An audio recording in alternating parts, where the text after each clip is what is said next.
గొంతున్న వాళ్ళు, చేతులున్న వాళ్ళు నాతో పాటు జై భీమ్ చెప్పండి. గొంతు లేని వాళ్ళు, చేతులు లేని వాళ్ళు చెప్పొద్దు. జై భీమ్, జై భీమ్, జై భీమ్, జై భీమ్, జై భీమ్, జై భీమ్. జై భీమ్ అంటే అర్థం తెలుసా? ఆ? జై అంటే చెప్పాలి, తప్పైన ఉప్పైన చెప్పండి. జై అంటే ఆ? చెప్పండి నాన్న. భీమ్ అంటే ఎక్కడున్నాం చూసా మనం? ఎక్కడున్నాం? 100 సంవత్సరాల అవతల ఉన్నాం. ఈరోజు ఎక్కడున్నాం? 2025 ఏప్రిల్ 14 సమయం 9 గంటలు రాత్రి. అమెరికాలో ఉదయం 11 అయింది. ఇప్పుడు నాకు ఒక మిత్రుడు ఫోన్ చేశాడు, అక్కడ ఉత్సవాలు జరుగుతూ ఉన్నాయి అమెరికాలో. సాధారణంగా తెలుగుదేశం వారు, వైసీపీ వారు, కాంగ్రెస్ వారు వచ్చినప్పుడు జై కాంగ్రెస్, జై వైసీపీ, జై తెలుగుదేశం అంటారు. దేనికంటున్నారు జై అని?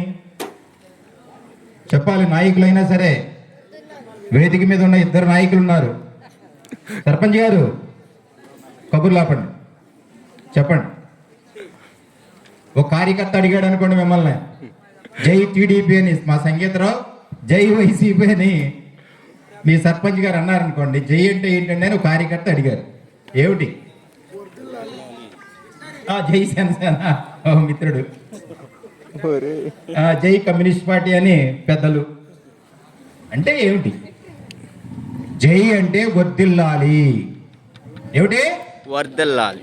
అందుకే జై తెలుగుదేశం, జై జనసేన, జై వైసీపీ, జై కాంగ్రెస్ అని అంటారు. భీమ్ అంటే జ్ఞానము. ఏ వర్ధిల్లాలి? జ్ఞానము వర్ధిల్లాలి. జై భీమ్, జై భీమ్. వర్ధిల్లాలా లేదా చెప్పండి. గొంతున్న వాళ్ళు చెప్పండి, గొంతు లేని వాళ్ళు కామ్గా ఉండండి. జై భీమ్, జై భీమ్. ఎక్కడికి వినపడాలి తెలుసా? ఎక్కడికి వినపడాలి? చెరువు మొదట్లో ఉంటారు కదా, వాళ్ళకు కూడా వినపడవలసిన అవసరం ఉంది. వేదిక మీద ఉన్నటువంటి పెద్దలు, వేదిక ముందున్నటువంటి అందరికి కూడా, మీరందరూ నాకు రక్త బాంధవులు. నేను కొంతమందికి తెలుసు, కొంతమందికి తెలియదు. నేను మీ ఊరు ఆడపడుచు బిడ్డని, అంటే కుంటం వారి ఆడపడుచు, పుట్టుకతో బోరంచు, పెంపకంతో గోపవరం. అంటే చాలామంది, కొద్దిమంది తెలుసు, యూత్కి తెలియకపోవచ్చు. అందుకని చెప్తున్నాను నేను. అందుకనే మీ రక్త బాంధవుడు అని చెప్తున్నా. ఈ రక్త బాంధవుడు కోటీశ్వరుడు బిడ్డ కాదు, లక్షాధికారి బిడ్డ కాదు. దయచేసి నిశ్శబ్దంగా ఉండాలి. సమయం 9 అయింది. సాధారణంగా మీరు సీరియల్ చూస్తూనో, ప్రార్థన చేసుకుంటూనో, అన్నం తినో నిద్రపోయే సమయం. సరే, ఏదేమైనప్పటికీ కూడా సంవత్సరానికి ఒక రోజు కొన్ని విషయాల్ని వెనకాలంటే చూడరా,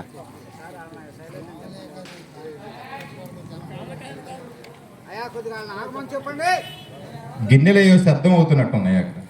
అంతేనా? గిన్నెలేనండి, పలావ్ గిన్నెలు అనుకుంటా. అంతేనా? సరే, ఏదేమైనప్పటికీ కూడా ఈరోజు మీ ముందు నిలబడి ఉన్నటువంటి నేను, మీ పేటలో 1300 జనాభాని విన్నాను. చాలా వరకు ఇక్కడికి వచ్చారు, బలవంతంగానో, ఇష్టంగానో, ప్రేమతోనో ఈ వేదిక ముందు కూర్చున్నారు. మీరు సమయం 9 గంటలు అయింది. కొంతమంది వక్తలు మాట్లాడారు. నేను కూడా కొద్ది నిమిషాలు మీతో మాట్లాడే, ఎక్కువ సమయం తీసుకోను, ఎందుకంటే తిట్టుకుంటారు మీరు. ఏంట్రా వీడు, సీరియల్ చూసే సమయం కదా, లేదా భోజనం చేసేసి పడుకునే సమయం కదా, మేమంతా పనిపాట్లకు పోవాలి రేపు పొద్దున. మళ్ళా ఎందుకు సమయం తింటున్నారు? ఇప్పటికే 9 అయిపోయింది అనేటువంటి గుణుగుడు మొదలవుతుంది. మంచిది, నువ్వు 10ంటికి పడుకోవచ్చు, నువ్వు యూత్ కదా, యూట్యూబ్ చూస్తూ 10, 11 అవుతుంది.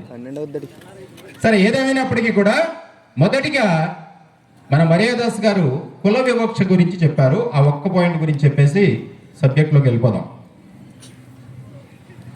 Karl Marx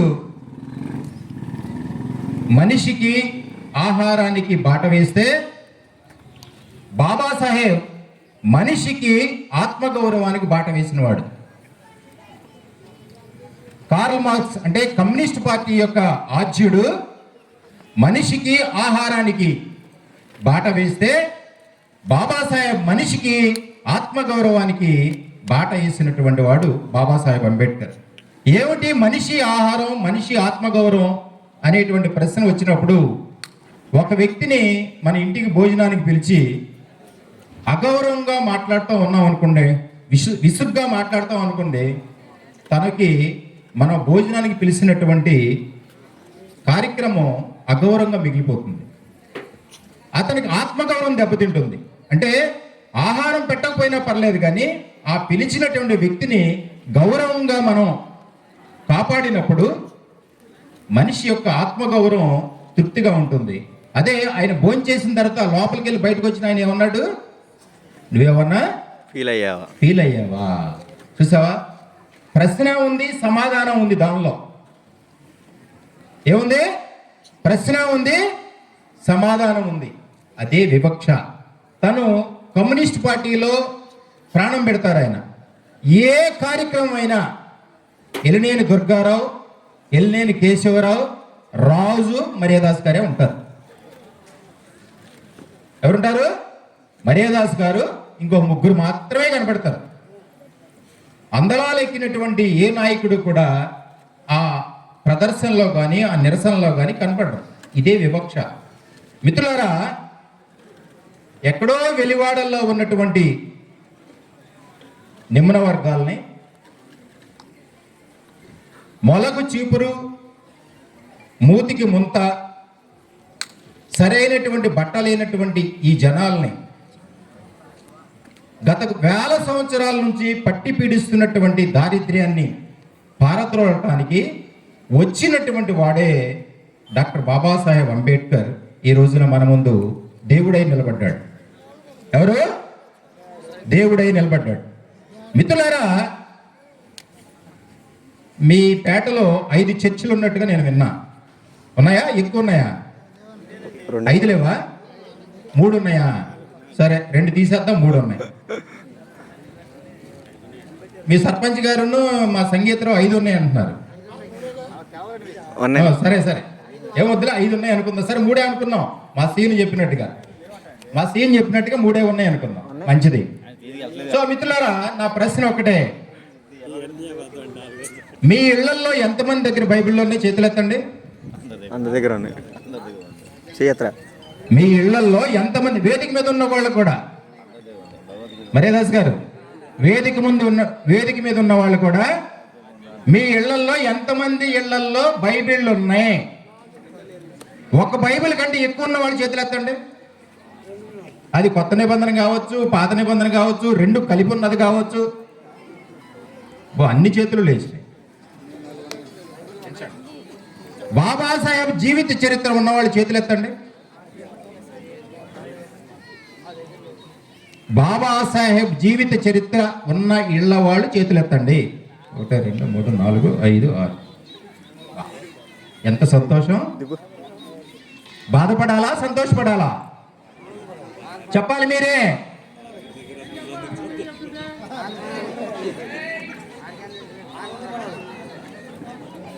బాధపడాలా, సంతోషపడాలా? ఆ బాధను తగ్గించుకుని సంతోషంలోకి వెళ్ళటం కోసమే ఈ వేదికను ఏర్పాటు చేసి ఈ సదస్సును ఏర్పాటు చేయడం జరిగింది. మిత్రులారా, మరి మనం ఎందుకు బాబాసాహెబ్ యొక్క జన్మదినాన్ని ఒక పండుగలాగా చేసుకోవాలనేటువంటి ప్రశ్న వచ్చినప్పుడు, క్రిస్మస్కి అందరూ కొత్త బట్టలు కొట్టుకుంటారా? ఇళ్ళకు సున్నాలు వేసుకుంటారా? శుభ్రంగా కడుక్కుంటారు. మంచి మాంసం కూర వండుకుంటారు. ఈ రోజు ఎంతమంది ఇళ్లలో మాంసం కూర వండారు? చేతులు ఎత్తండి. ఒక్కరెత్తల మా ఇంట్లో మాంసం కూర. ఎందుకు వండుకోవాలి? క్రిస్మస్ నీకు పండగ అయితే, ఒక క్రైస్తవులకి పండగ అయితే, క్రైస్తవులు కాని వాడికి కూడా బాబాసాహెబ్ పుట్టినటువంటి రోజే నిజమైన క్రైస్తవులకి పండుగ, నిజమైన మనుషులకి పండుగ. అందుకు ఈ రోజున కొత్త బట్టలు కట్టుకోవాలి, మంచి మంచి ఆహార పదార్థాలు వండుకోవాలి, కేరింతలు కొడుతూ ఉండాలి. కానీ అలా ఉన్నామా, ఎందుకు ఉండలేకపోతున్నాము అనేదే ప్రశ్న. మిత్రులారా, ఈ రోజున బాబాసాహెబ్ ఏం చెప్పారంటే, అభివృద్ధి అంటే మనం ఏమనుకుంటున్నామంటే రాతి గోడలు అద్దాల మేడలు అనుకుంటున్నాం. బాబాసాహెబ్ అది కాదు చెప్పింది, మనిషి యొక్క నైతిక ప్రవర్తనే దేశ అభివృద్ధి అని చెప్పడం జరిగింది. సంగీతంలో చాలా విషయాలు బాబాసాహెబ్ ఎలా చదువుకున్నారు, ఎలా రాజ్యాంగం రాశారు, మనకి ఏ విధంగా ఉపయోగం అది అనే విషయాలు చెప్పడం జరిగింది. మిత్రులారా, సమయం చాలా అయింది, కానీ బాబాసాహెబ్ గురించి చెప్పడం మొదలు పెడితే గంటలు గంటలు రోజులు వెళతాయి. కానీ మిమ్మల్ని అందరినీ నేను కోరేది ఒకటి ఏంటంటే, ప్రతి ఇంటిలో బైబిల్ ఉన్న విధంగానే ఒక 100 రూపాయలు విలువ కలిగినటువంటి బాబాసాహెబ్ జీవిత చరిత్ర ఉన్నట్లయితే, మార్కు సువార్త 1వ అధ్యాయం 18వ వచనం అంటంగానే చర్చిలో ఎలా అయితే పురుషులు స్త్రీలు రెఫరెన్స్ కోసం టక్ టక్ మంచి చదువుతారో, బాబాసాహెబ్ ఎప్పుడు పుట్టారు, ఎన్నో సంతానం, ఎక్కడ చదువుకున్నారు, ఆయన ఆర్థిక పరిస్థితి ఏంటి, తండ్రి ఏం చేస్తారు, తల్లి ఏం చేశారు, ఆయనకి ఎప్పుడు పెళ్ళి అయింది, ఎప్పుడు చనిపోయారు, ఏం చదువుకున్నారు, ఏం చేశారు, ఎందుకు చదువుకున్నారు, ఎవరి కోసం చదువుకున్నారు, ఏ పరిస్థితుల్లో రాజ్యాంగం రాశారు, రాజ్యాంగం రాసిన తర్వాత కూడా 1952లో బాబాసాహెబ్ ఎందుకు మంత్రిగా రిజైన్ చేశారు, ఎందువల్ల 56 డిసెంబరు 6న ఏ పరిస్థితుల్లో బాబాసాహెబ్ చనిపోయారు అనే విషయాలు మనందరికీ అర్థమవుతాయి. బైబిలు కొత్త నిబంధన దగ్గర నుంచి, పాత నిబంధన దగ్గర నుంచి కొత్త నిబంధన వరకు ప్రొటెస్టెంట్ బైబిల్లో 66 పుస్తకాలు ఉంటాయి, క్యాథలిక్ బైబిల్లో 73 పుస్తకాలు ఉంటాయి. మీరు గమనించారో లేదో? సో వాటిలో ఏముంటుంది, జీసస్కు ముందు, యేసుక్రీస్తుకు ముందు, యేసుక్రీస్తు పుట్టుక తర్వాత విషయాలన్నీ కూలంకషంగా దానిలో పొందుపరుచుంటాయి. ఎందువల్ల ఆయన సిలువెక్కారు, ఎందుకు కొరడా దెబ్బలు తిన్నారు, ఎందుకు ముళ్ళ కిరీటం ధరించారు, ఏం చేశారు అని కన్నీటి ప్రార్థన చేస్తూ ఉంటాం మనం. ఎప్పుడైనా మనం అయ్యా ఇదిగో మూలకి చీపురు, మూతికి ముంత, మనిషిగా కూడా మమ్మల్ని గుర్తించినటువంటి పరిస్థితుల్లో ఆకలికి చచ్చిపోయేవాళ్ళం, ఊరు బయట ఉండేవాళ్ళం, మేము ఏ విధమైనటువంటి నీడ కూడా మా నీడ ఇతర కులాల మీద పడినప్పుడు వాళ్ళు మమ్మల్ని అసహించుకునే పరిస్థితి ఉండేది. హోటల్కి పోతే 2 గ్లాసులు ఉండేవి, మంచినీళ్ళు ఇవ్వడానికి కూడా దూరంగా ఉండండి అని చేతుల్లో పోసేవాళ్ళు. కానీ ఆ పరిస్థితి నుంచి నువ్వు హోటల్కి వెళ్తే ఒకే గ్లాసులో మంచినీళ్ళు ఇస్తున్నారు, హోటల్కి వెళ్ళి తింటున్నావు, సినిమా థియేటర్లో కూర్చుంటున్నావు, ఏ పనైనా చేసుకోగలుగుతున్నావు, నువ్వు ఏ మతంలోనైనా ఉండగలుగుతున్నావు, ఏ ఉద్యోగమైనా చేసుకోగలుగుతున్నావు, ఏ చదువైనా చదవగలుగుతున్నావు అంటే మహానుభావుడు ఆయన త్యాగం, ఆయన రక్తం చెమటగా మర్చి మన కోసం ఆయన ఒక రొట్టె ముక్కను ఒక్క రొట్టెని 2 పూట్లుగా 2 ముక్కలు చేసుకుని మన కోసం, ఆయన కోసం కాదు, ఆయన కుటుంబం కోసం కాదు, ఆయన భార్య కోసం కాదు, ఆయన బిడ్డల కోసం కాదు, లేదా ఆ ఊరు వాళ్ళ కోసం కాదు, ఈ దేశంలో కోట్లాది మంది అణగారిన వర్గాలైనటువంటి నా దళిత జాతులు, నా బిడ్డలు, నా జనాంగం, నా బంధువులు ఈ ఇబ్బందులు పడుతున్నారు, ఈ యొక్క కష్టాలు పడుతున్నారు, ఈ పేదరికంలో మగ్గిపోతున్నారు, హక్కులు లేవు వాళ్ళకి అని తలచి ఈ శోధించాలి. ఈ విద్య ఏమిటి, ఈ వేదాలేంటి, రామాయణం ఏంటి, భారతం ఏంటి, భాగవతం ఏమిటి, ఈ సంస్కృతం ఏంటి, వీటిని ఛేదించాలి అంటే నేను చదువుకోవాలి అనేటువంటి ఒక దీక్షతో ఆయన అమెరికా వెళ్ళినప్పుడు ఒక రొట్టెని 2 ముక్కలు చేసుకుని నీళ్లతోనే కడుపు నింపుకుంటూ నీ కోసం, నా కోసం, మనందరి కోసం అత్యద్భుతమైనటువంటి చదువులు చదివి ఈ దేశానికి వచ్చి రాజ్యాంగం రాసి నీకు, నాకు, మనందరికీ దానిలో ఆ రాజ్యాంగంలో హక్కులు పెట్టి, ఆ హక్కులకి రక్షణలు పెట్టి, ఎవడైనా మాలదానా, మాలవాడ, మాదిగదానా, మాదిగవాడ అన్నప్పుడు వాడికి చట్ట ప్రకారం జైల్లో వేసేటటువంటి విధానాన్ని రక్షణ కలిగించబట్టే ఈ రోజున మోటార్ సైకిల్ వేసుకు తిరగగలుగుతున్నాం, కారులు వేసుకు తిరగగలుగుతున్నాం, డాబాలు కట్టుకు తిరగగలుగుతున్నాం, బాటా చెప్పులు వేసుకుని తిరగగలుగుతున్నాం, ఇస్త్రీ బట్టలు వేసుకోగలుగుతున్నాం, నీ ఇష్టమైన దేవుణ్ణి చర్చిలో ప్రార్థన చేసుకోగలుగుతున్నాం. ఇలాంటి రక్షణ పెట్టాడు కాబట్టి బాబాసాహెబ్ యొక్క పుట్టినరోజుని అందరి పండుగగా జరుపుకోవలసినటువంటి అవసరం ఉందని తెలియజేస్తున్నా. ఎప్పుడైనా మనం తలంచామా? బిడ్డలకు ఎప్పుడైనా చెప్పామా?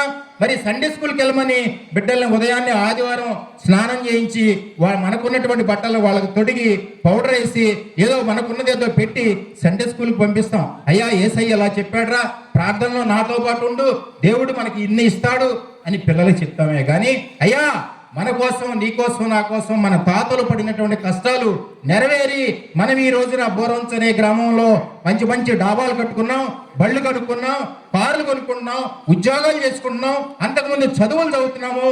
మహానుభావుడు డాక్టర్ బాబాసాహెబ్ అంబేద్కర్ పెట్టినటువంటి భిక్ష వలనే మనం ఈ స్థితికి ఉన్నాము అని ఎన్నడన్నా పిల్లలకి చెప్పగలిగామా? వాళ్ళకి చెప్పాలంటే మనకేం తెలియాలి?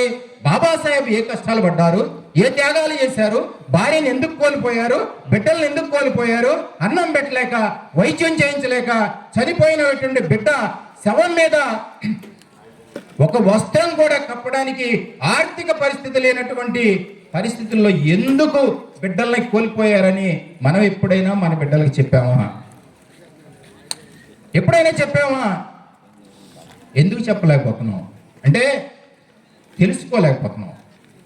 ఎవరో సాధించి పెట్టారు, మనం హాయిగా బతుకుతున్నాం. మన నాన్న ఇల్లు కట్టి పెట్టాడు, మనం హాయిగా ఉంటున్నాం. మన నాన్న బండి కొని పెట్టాడు, మనం హాయిగా బండిగా తిరుగుతున్నాం. మా నాన్న కారు కొని పెట్టాడు, లేదా గేదెలను ఇచ్చాడు, చక్క పాలు పెరుగు అనిపిస్తూ తిరుగుతున్నాం. ఆ నాన్న ఎన్ని కష్టాలు పడి ఆ గేదెలను కొని పెట్టాడు, ఆ బిల్డింగ్ కట్టాడు, ఎన్ని శ్రమలు పడ్డాడు అనే విషయాలు తెలుసుకోవాలి అంటే చరిత్రలోకి వెళ్ళవలసిన అవసరం ఉంది. చరిత్రలోకి వెళ్ళాలి అంటే బాబాసాహెబ్ తెలుసుకోవాల్సిన అవసరం ఉంది. బాబాసాహెబ్ని తెలుసుకోవాలి అంటే మరి ఇలాంటి వేదికల ద్వారా పెద్దలు చెప్పేటటువంటి విషయాలు కానివ్వండి, లేదా పుస్తకాల్లో ఉన్నటువంటి విషయాలు కానీ చదివి పిల్లలకు తెలిసినప్పుడు ఓహో మన తాత ముత్తాతలు కొన్ని వందల సంవత్సరాలు, వేల సంవత్సరాలు ఈ విధంగా మగ్గిపోయారా? మర్యాదాస్ గారు చెప్పిన విధంగా మాలవోడికి వసారాలో ఆయనతో వచ్చినటువంటి అగ్ర కులానికి చెందినటువంటి ఒక శూద్రుడికి ఇంట్లోకి తీసుకెళ్లి భోజనం పెట్టి కేశవరావు గారండి, ఎల్లేని కేశవరారా కమ్మ. ఒకనాడు శూద్రుడు, ఈరోజు అగ్రవర్ణస్తుడు. ఒకనాడు శూద్రుడు, ఈరోజు అగ్రవర్ణస్తుగా కొలుపడుతున్నటువంటి ఆ వ్యక్తి ఇంట్లోకి తీసుకెళ్లారు.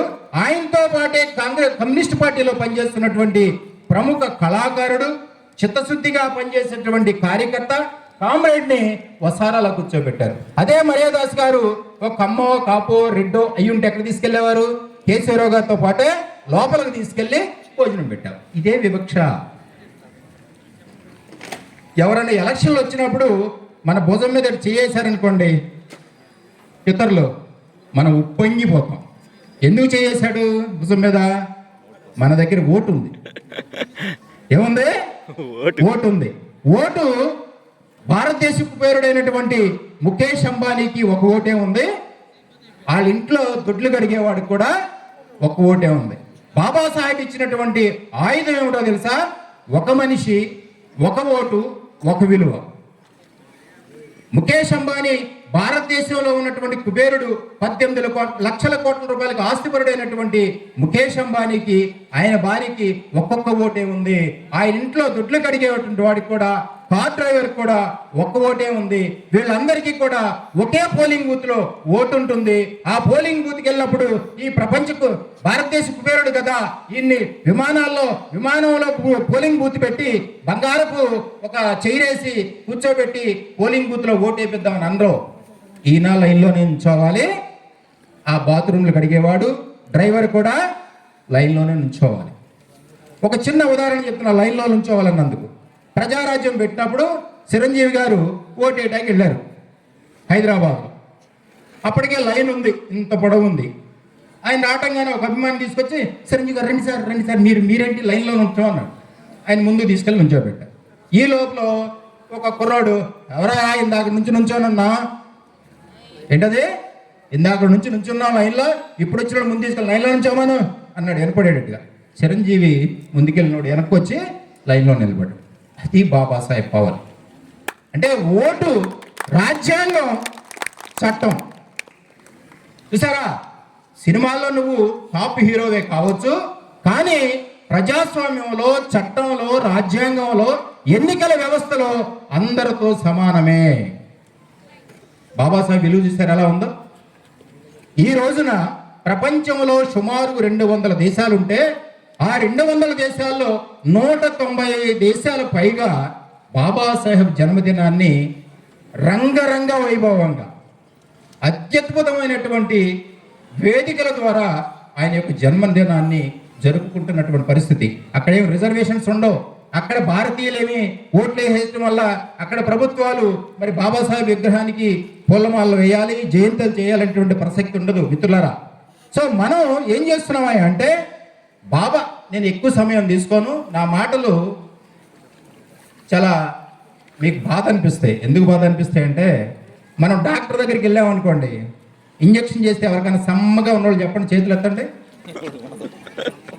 హాయిగా కూర్చుంటే నీకున్నా సీను రా, నీకు సన్నగా ఉంటుందా? వాడు నా క్లాస్మేట్, వాడు 10th 8th నుంచి సీను, జోజీ, ఆశీర్వాదం, మా కుంటం, బుజ్జి, మేమంతా SRR బాయ్స్ స్కూల్లో 8, 9, 10 చదువుకున్న వాళ్ళం. అందుకే వాడు అంటున్నాను నేను. అంత మా ఇద్దరికి అంత అనుబంధం ఉంది. జోజినైనా ఇతర అంటే నీకు సమ్మగానే ఉంటుందరా? ఎందుకని? ఇంజక్షన్ చేయడా? చేస్తాడా? ట్యాబ్లెట్ వేసుకున్నప్పుడు తీగా ఉన్న వాళ్ళు చేతులెత్తండి. ట్యాబ్లెట్ సరే, ఆపరేషన్ చేసి కోస్తున్నప్పుడు, కుట్లు వేస్తున్నప్పుడు హాయిగా ఉందని చేతులెత్తండి. ఎవరికి లేదా? ఎందుకని? నొప్పి ఉంది. ఎందుకని నొప్పి కలగజేస్తుంది? ఇంజక్షన్ చేయడం వల్ల ఏం తగ్గుతుంది? జ్వరం తగ్గుతుంది, జబ్బు తగ్గుతుంది. ఆపరేషన్ చేయడం వల్ల ఏమవుతుంది? శరీరంలో ఏ భాగానికైతే సుస్థి చేస్తుందో ఆ సుస్థిని మెరుగుపరచడానికి ఆపరేషన్ జరుగుతుంది. టానిక్ అయినా అంతే, మందు బిళ్ళ అయినా అంతే. అంటే డాక్టర్కి మన మీదేమీ కోపం ఉండదు, విరోధం ఉండదు. మన జబ్బును తగ్గించడానికి డాక్టర్ గారు చేసేటటువంటి వైద్యం వల్ల మనకు పెయిన్ వచ్చి నయం అవుతుంది. ఏమొచ్చి? నొప్పి వచ్చి నయం అవుతుంది. అలాగే నా మాటలు కూడా మీకు కొంచెం ఇబ్బందిగా అనిపిస్తాయి, కానీ మీరు ఒక్కసారి రేపు మళ్ళా మీరు మననం చేసుకున్నప్పుడు ఎందుకు చెప్తున్నాడు తను, అవసరం ఏమిటి అనేటువంటి ప్రశ్న వేసుకోవాల్సినటువంటి అవసరం ఉంది. మీకు 5 నిమిషాలు 5 విషయాలు చెప్పేసి ముగించేస్తా. బాబాసాహెబ్ అంటే ఒక క్రమశిక్షణ. ఏంటది? బాబాసాహెబ్ అంటే ఒక డిసిప్లిన్. బాబాసాహెబ్ అంటే ఒక జ్ఞానం. ఒక బాబాసాహెబ్ అంటే ఒక మార్గం. బాబాసాహెబ్ అంటే ఈ దేశంలో ఉన్నటువంటి నియంతృత్వానికి, చెడుగా ప్రవర్తించే వాళ్ళకి ఒక హెచ్చరిక. ఆ వేలు ఎందుకు ఉంటుందో తెలుసా? అక్కడ ఎవరికైనా డౌట్ వచ్చిందా? బాబాసాహెబ్ వేలు విగ్రహం ఎక్కడ చూసినా ఇలాగే ఉంటుంది. ఎందుకు ఉంటుంది? ఎవరికైనా తెలిస్తే చెప్పండి. సో మిత్రులారా, బాబాసాహెబ్ వేలు ఏం చూపిస్తుందంటే మనకి జాగ్రత్త, నువ్వు చెడు మార్గంలో నడుస్తున్నావు, నువ్వు చట్ట వ్యతిరేకంగా ప్రవర్తిస్తున్నావు, రాజ్యాంగ ప్రకారంగా కాకుండా రాజ్యాంగానికి వ్యతిరేకంగా వ్యవహరిస్తున్నావు, జాగ్రత్త అని చెప్పడమే కాకుండా నువ్వు నడవవలసినటువంటి దారి ఇది అని మనకి ఉద్బోధిస్తూ ఉంది.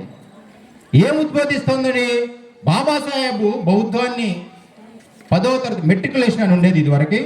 ఆ మెట్రికులేషన్ పాస్ అయిన తర్వాత ఆ సభలో ఒక సన్మానం జరిగింది. ఆ సన్మానంలో ఆయన గురువు గారు బుద్ధుని యొక్క జీవిత చరిత్రను ఇవ్వడం జరిగింది.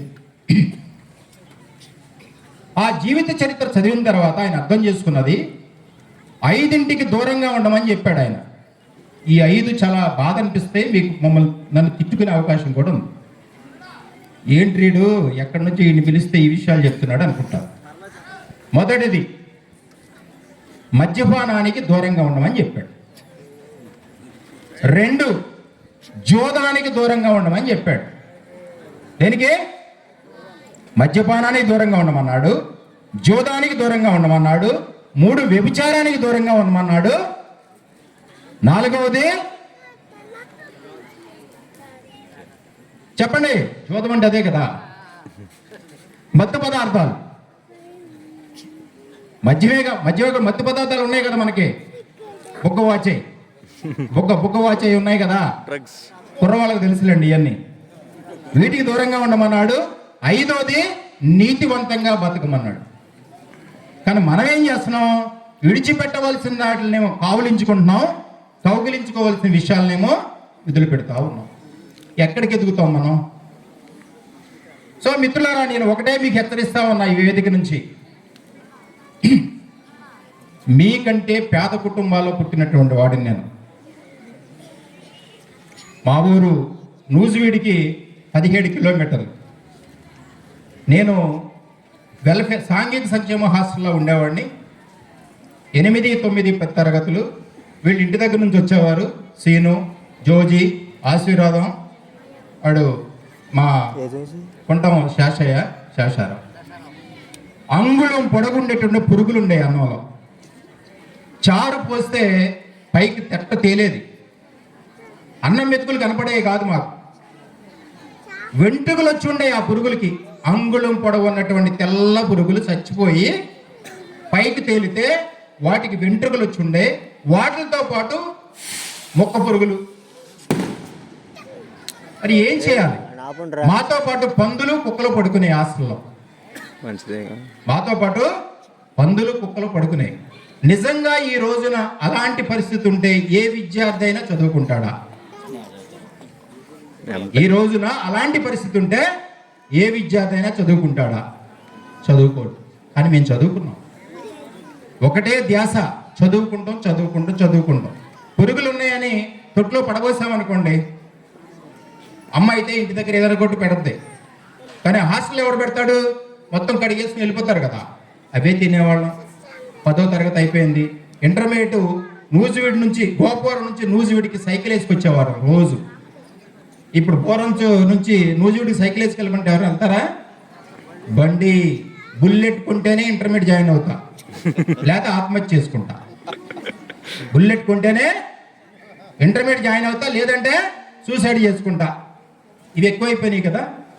అలాగే ఇంటర్మీడియట్ అయిపోయిన తర్వాత ఏలూరు సిఆర్ రెడ్డికి 26 కిలోమీటర్లు. గోపురం నుంచి మా ఇంటి దగ్గర నుంచి ఏలూరు సిఆర్ రెడ్డికి 26 కిలోమీటర్లు. వెళ్ళేటప్పుడు ఎదురండా, వచ్చేటప్పుడు ఎదురండా. సద్దన్నం గంజన్నం తిని, ఏమన్నా సద్ది గంజన్నం తిని వేలుపుచర్లు వెళ్ళే వరకే అయిపోయేది, జావు గారిపోయేది. ఆ సద్దన్నం జావు గారిపోయేది పొట్టలో. సాయంత్రం మళ్ళీ 6:30కి ఇంటికి వచ్చేవాడు. ఇట్లాంటి కష్టాలు పడి చదువుకున్నటువంటి మేము ఈ రోజున మీ ముందు ఒక న్యాయవాదిగా గత 32 సంవత్సరాలు బట్టి ఒక లాయర్గా ప్రాక్టీస్ చేస్తూ, వివాహమైన తరమేలా నా భార్యకు ఉద్యోగం వచ్చిన తర్వాత ఒక 50 లక్షలతో ఇల్లు కట్టుకుని, ఒక 15 లక్షలతో కారు కొనుక్కొని మీ ముందు మీ బిడ్డ మాట్లాడుతూ ఉన్నాడు. మీ ముందు మీ బిడ్డ మాట్లాడుతూ ఉన్నాడు. ఇలా నాకంటే ఉన్నతమైనటువంటి స్థానాల్లో మీ బిడ్డలు ఎందుకు ఉండకూడదో ఆలోచించండి. మీ బిడ్డలు నాకంటే ఉన్నతమైన స్థానాల్లో ఒక ఐఏఎస్ ఆఫీసర్ గానో, ఐపీఎస్ ఆఫీసర్ గానో, డాక్టర్ గానో, ఇంజనీర్ గానో, ఒక జడ్జి గానో ఎందుకు అవ్వకూడదు? ఈ రోజున చిన్న బంగారం కూడా లేనటువంటి ఇళ్ళు లేవు. బంగారాలు ఉన్నాయి, వసతులు ఉన్నాయి.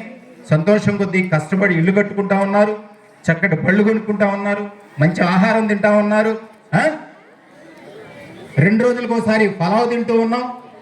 మీరు మహిళలకు నేను ముందు చెప్పేది ఏమిటంటే, ఇంటిని ఆర్థిక క్రమశిక్షణతో నడపండి.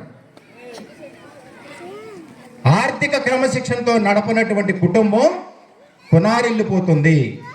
10 ఏళ్ళు అవసరం అయితే ఎవడో ఒకటి దగ్గరికి వెళ్ళి చెయ్యి చాపి, అయ్యా నాకు ఈ అవసరం వచ్చింది, ఇది తాకట్టు పెడతాను, అది తాకట్టు పెడతాను, ఒక 10,000 ఇవ్వు అనేటువంటి పరిస్థితి కాకుండా ఆర్థిక క్రమశిక్షణ పాటిస్తే నీ బిడ్డకు ఫీజులు కట్టాకైనా, నువ్వేదైనా అవసరమైనప్పుడు హాస్పిటల్ ఖర్చు పెట్టడానికైనా ఉపయోగపడుతుంది. నేను యూత్ కూడా, నేను 57 సంవత్సరాలు పూర్తయినటువంటి వయసు కలిగినటువంటి వాడిగా నాకంటే చిన్నవాళ్ళకి చెప్తున్నది ఏంటంటే, చేతులెత్తి మీరు మీ వ్యసనాల్ని కట్టిపెట్టుకోండి, తల్లిదండ్రుల్ని గౌరవించండి, సమాజంలో క్రమశిక్షణగా బ్రతకండి, ఇంటికి పేరుదండి. బాబాసాహెబ్ చదువుకున్నది బాబాసాహెబ్ కుటుంబం కోసం కాదని ముందే చెప్పా, కానీ మీరు మీకోసం చదువుకోండి. నా కూతుర్లు కూడా అదే చెప్తాను నేను, అమ్మ మా కోసం చదవకండి, మీకోసం చదువుకోండి, మీ భవిష్యత్తు కోసం చదువుకోండి, మాకేం పెట్టవలసిన అవసరం లేదు. మీ భవిష్యత్తు బాగుంటే సమాజం బాగుంటుంది. ఇప్పుడు పలానా వాడు పిల్లవాడు మంచి మార్కులతో పాస్ అయ్యాడంటే తల్లిదండ్రులు ఊర్లో గొప్పగా చెప్పుకుంటారు. పలానా వాడు అల్లచల్లరగా తిరుగుతాడంటే అప్పుడు చెప్పుకుంటారు, పలానా వాడి కొడుకురా క్రమశిక్షణ లేకుండా తిరుగుతున్నాడు అనేటువంటి ప్రస్తావన వస్తుంది. కాబట్టి మీకు నా ఈ సభా వేదిక ద్వారా మనవి చేసేది ఏమిటాయంటే, క్రమశిక్షణ అనేది ముఖ్యం. బాబాసాహెబ్ విగ్రహాన్ని నిర్మించుకుంటాం ఒక ఎత్తు అయితే, ఆయన యొక్క జీవిత చరిత్ర తెలుసుకుని ఆయన పయనించినటువంటి బాటలో, ఆయన చెప్పినటువంటి విధానాల్లో ఆయన జ్ఞానాన్ని మనం అందిపుచ్చుకుని, ఎందుకు మనం ఈ రోజున వేల రూపాయల బట్టలు వేసుకుని హాయిగా ఇతర కులాలతో పాటుగా ఎందుకు జీవిస్తున్నాం, ఎలా జీవిస్తున్నాం అనేది మీరందరూ కూడా గుర్తుంచుకోవాల్సినటువంటి అవసరం ఉంది. ప్రతిరోజు బాబాసాహెబ్ని తెలుసుకోవాల్సినటువంటి అవసరం ఉంది. మిత్రులారా, మనం దేవుడి ఫోటోకి దండం పెడతాం కదా, ఇది బయటికి వెళ్ళేటప్పుడు వచ్చేటప్పుడు, లేదా ఉదయాన్ని లేవగానే అయ్యా నువ్వు మా కోసం త్యాగం చేసావు, నీ భార్యను పోగొట్టుకున్నావు, వైద్యం చేయించలేక నీ బిడ్డలను పోగొట్టుకున్నావు, నీ సంపాదన అంతా కూడా మా కోసం వెచ్చించావు, పుస్తకాలు కొనుక్కోవడానికి వెచ్చించావు, అలాగే ప్రెస్ పెట్టడానికి వెచ్చించావు, కాలేజీలో స్థాపించి మా కోసం విద్యను పెంచడానికి కాలేజీ పెట్టావు, నువ్వు ఎంత త్యాగం చేసావయ్యా, నువ్వు మా కోసం చేశావు. కాబట్టి నిన్ను గుర్తుంచుకుంటూ నువ్వు చెప్పినటువంటి మార్గంలో పయనించడానికి మాకు స్థైర్యాన్ని ధైర్యాన్ని ఇవ్వాలని మనం ఎలా అయితే ప్రార్థన చేసుకునేటప్పుడు యేసు ప్రభుకి మొక్కుంటామో, అలాగే బాబాసాహెబ్ యేసు ప్రభు మొక్కున్నందుకని ఒక విషయం చెప్తాను. ఈ రోజున రాజ్యాంగంలో ఆర్టికల్ 25 అనేది లేకపోతే ఏ చర్చి కానీ, ఏ హిందూ దేవాలయం కానీ, ఏ మసీదు నడవదు. రాజ్యాంగంలో 25 అనే ఆర్టికల్ లేకపోతే ఏ చర్చి కానీ, ఏ మసీదు కానీ, ఏ హిందూ దేవాలయం కానీ నడవదు. మిత్రులారా, మనం అంటరానితనం అంటాం కదా, మనల్ని అంటరాని వరకు ఎందుకు చూస్తున్నారో మీకు ఎప్పుడైనా అర్థమైందా? ఎవరికైనా తెలుసా? మనల్ని అంటరాని వారుగా ఊరు ఎక్కడ కూడా మాల మాదిగ పేటలు ఊరిని కలిసి ఉండవు, ఊరి వెలుపల ఉంటాయి. మాలపల్లి మాదిగుడు అని పిలుస్తారు, మిగతా ప్రాంతాన్ని ఊరు అంటారు. ఎప్పుడైనా గమనించారా మీరు? నాకు 6వ తరగతిలో ఎదురైంది మా ఊర్లో. ఏంటి, మాలపల్లి మా పేట మా మాలపల్లి వచ్చినప్పుడు ఒక అమ్మాయిని వచ్చారనుకో, ఏమో జంగవరాములు ఉన్నారంటే ఊళ్ళోకి వెళ్ళారండి. ఆ ఊళ్ళోకి వెళ్ళి ఒక కమ్మ ఆయన ఇంటికి వెళ్ళి అక్కడ అడిగామనుకోండి, మాలపల్లి వెళ్ళాడండి. చూసారా, మాలపల్లిలో అడిగితేనేమో మాల ఆయన గురించి, ఊళ్ళోకి వెళ్ళాడు, అక్కడ అడిగితేనేమో ఏమన్నారు, మాలపల్లి వెళ్ళాడు. అంటే మాలపల్లి ఊర్లో భాగం కాదు.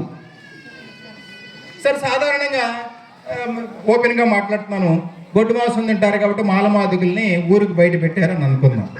మరి అదే గొడ్డు మాంసం తినే ముస్లిమ్స్ని ఎక్కడ పెట్టారు?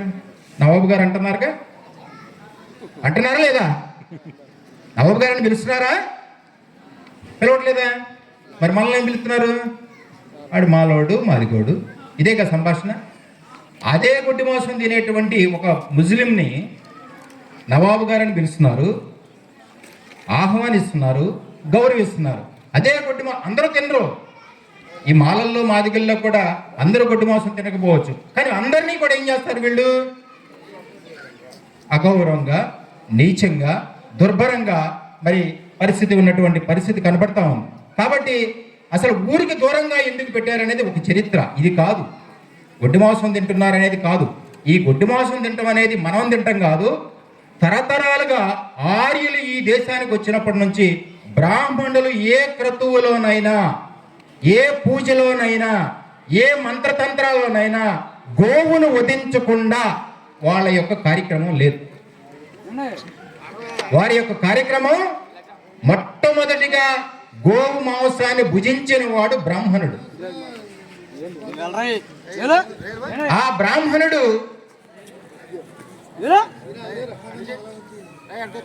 బ్రాహ్మణుడు ఈ రోజున ఈ కులాల సృష్టికర్త కావచ్చు, మతాల సృష్టికర్త కావచ్చు, అంటరానితనం కావచ్చు, అవిద్య కావచ్చు, మనల్ని దూరం చేసి వాడు అందలంకినటువంటి పరిస్థితి కనపడతా ఉంది.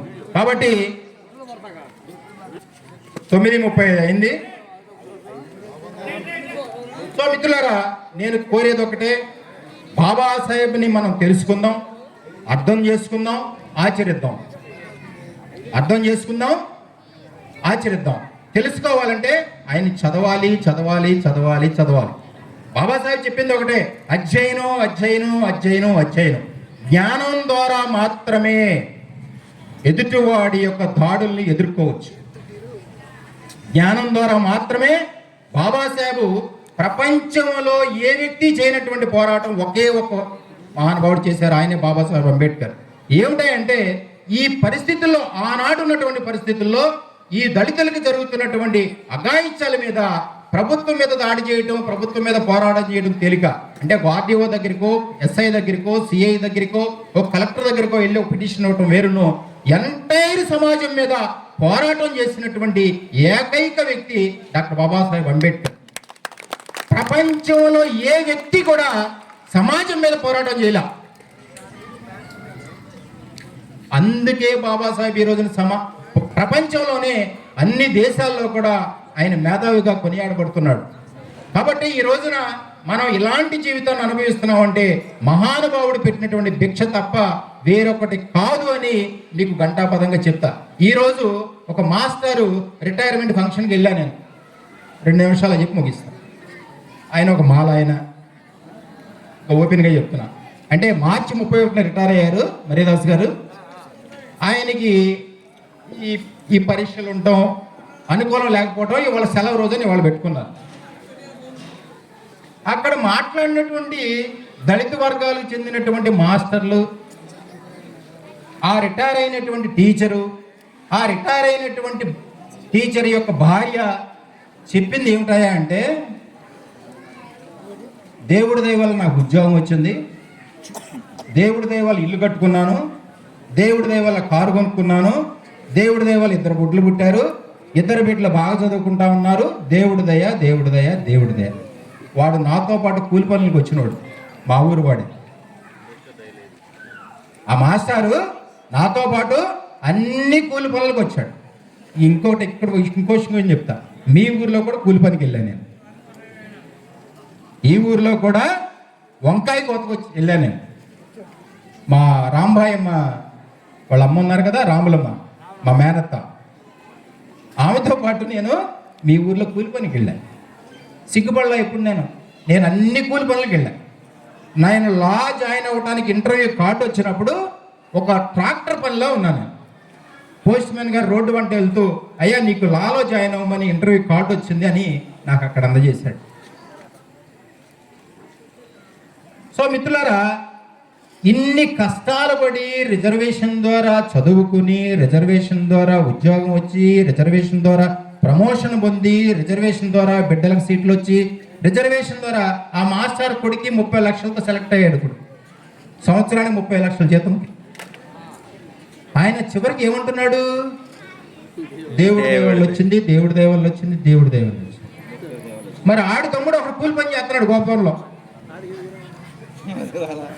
దేవుడిదే లేదు. ఆఖరి తమ్ముడు, నా తమ్ముడు కూడా కూలి పని చేసుకునే బతుకుతున్నాడు. నేను కూడా దేవుడిదే అన్నా అనుకోండి, మరి నా తమ్ముడు నాకంటే ఎక్కువ కానికిస్తాడు, నాకంటే ఎక్కువ ప్రార్థన చేస్తాడు, నాకంటే ఎక్కువ సార్లు చర్చికి వెళ్తాడు. ఆడికి ఎందుకు లేదు? దేవుడిదే లేదు. ఎంత దారుణం అండి. ఒక్కసారి ఆలోచించేయండి. జ్వరం వచ్చింది, దేవుడి దయ ఉందని మూలన పడుకుంటే సరిపోద్దా? పారాసిటమాల్ టాబ్లెట్ వేసుకుంటే తగ్గుద్దా? నువ్వు టాబ్లెట్ వేసుకుని ప్రార్థన చేసుకుంటావా, నమాజ్ చేసుకుంటావా, రామాయణం చదువుతావా, భారతం చదువుతావా, పెందుకో చర్చికి వెళ్తావా, ఆర్సీఎంకి వెళ్తావా, ఇళ్ళు టాబ్లెట్ వేసుకో. ట్యాబ్లెట్ అనేది నిజం, మతం అనేది దేవుడు అనేది నమ్మకం. నీ నమ్మకాన్ని ఎవరు కాదంట్లా, నిజానికి నమ్మకానికి జత చేయమాట. ఎక్కడ కూడా వాడు మాట్లాడిన దానిలో కానీ, వాడి గురించి మాట్లాడిన వాళ్ళ దానిలో కానీ ఎక్కడ కూడా బాబాసాహెబ్ పేరు తెలవలా. నాకు అనిపించింది ఏమిటంటే కొన్నాళ్ళు పోతే నేను మాలోని కాదంటాడేమో భయం వేసింది. నేను దళితుల్లో అగ్రవర్ణ అంటాడేమో ఒకవేళ. దళితుల్లో ఇప్పుడు మనల్ని ఎవరన్నా బస్ స్టాండ్ లో పొరపాటున ఎవరైనా బుద్ధి లేనోడు మీరు ఎవరు అన్నారనుకో, మనం ఏమంటున్నాం? క్రైస్తవులం. నిన్ను అడిగింది మతం కాదురా బాబు, నువ్వే కులం అని అడిగాడు ఆ బుద్ధి లేనోడు. ఎవడిగాడు? ఆ బుద్ధి లేనోడు నిన్ను అడిగింది ఏంటే నువ్వే కులం రా అని అడిగాడు. మీరేముట్లు మీరు ఎవరు అన్నారనుకో, మేము క్రిస్టియన్స్ అండి. అరే నేను మతం అడగలా. సో మిత్రులారా, ఇక్కడ మనం గమనించవలసిందంటే బాబాసాహెబ్ అంబేద్కర్ అంటే సూర్యుడు ఒక్కడే, బాబాసాహెబ్ ఒక్కడే. ఎవరు? సూర్యుడు ఒక్కడే, బాబాసాహెబ్ ఒక్కడే. మనవాళ్ళు బళ్ళ మీద కార్ల మీద ఏం వేసుకుంటారు? సినిమా యాక్టర్ ఫోటోను. ఫోన్లో ఏం పెట్టుకుంటారు? వాల్ పేపర్గా క్రికెటర్ ఫోటోను. మనం పెట్టుకోవాల్సింది ఎవరో తెలుసా? ఎవరు కనపడుతున్నారు ఇక్కడ? ఎవరు కనపడుతున్నారు? ఎస్, నా హీరో ఎవరో తెలుసా? బాబాసాహెబ్ అంబేద్కర్. నేను ఎవరికైనా గర్వంగా చెప్తా. ఆ గర్వంగా చెప్పేటటువంటి ధైర్యం కావాలంటే మన దగ్గర జ్ఞానం ఉండాలి. ఆ జ్ఞానాన్ని పొందాలంటే బాబాసాహెబ్ చదవాలి. బాబాసాహెబ్ చదవాలి అంటే ఆయన జీవిత చరిత్రను పొందినప్పుడు మాత్రమే మన జీవితాలకి సార్థకత ఉంటుంది. ఎదుటివాడికి అరే నేను చాలా మందిని అడిగాను, సంగీతరావు మీకు ఎందుకయ్యా రిజర్వేషన్ అని అంటే ఒక్కడు సమాధానం చెప్పరు. పిహెచ్డి చదువుకున్నాడు సమాధానం చెప్పడు. నారాయణ చైతన్య స్కూల్ కాలేజీల్లో ఉన్నటువంటి మిగతా కులాల పిల్లలు మన పిల్లల్ని మీకు ఎప్పటిదాకా రిజర్వేషన్ ఇవ్వాలి, ఎందుకు రిజర్వేషన్ అంటే మన పిల్లలకు తెలియదు వాళ్ళ సమాధానం చెప్పడానికి. వీళ్ళు కళ్ళు నీళ్ళు పెట్టుకుని అమ్మ పలానోడు మీకు ఎందుకు రిజర్వేషన్ అని ఆలోచన చేస్తా ఉన్నాడు అంటే ఏం కాదులేరా అట్టాగంటారు, లెక్చర్తో మాట్లాడతాను.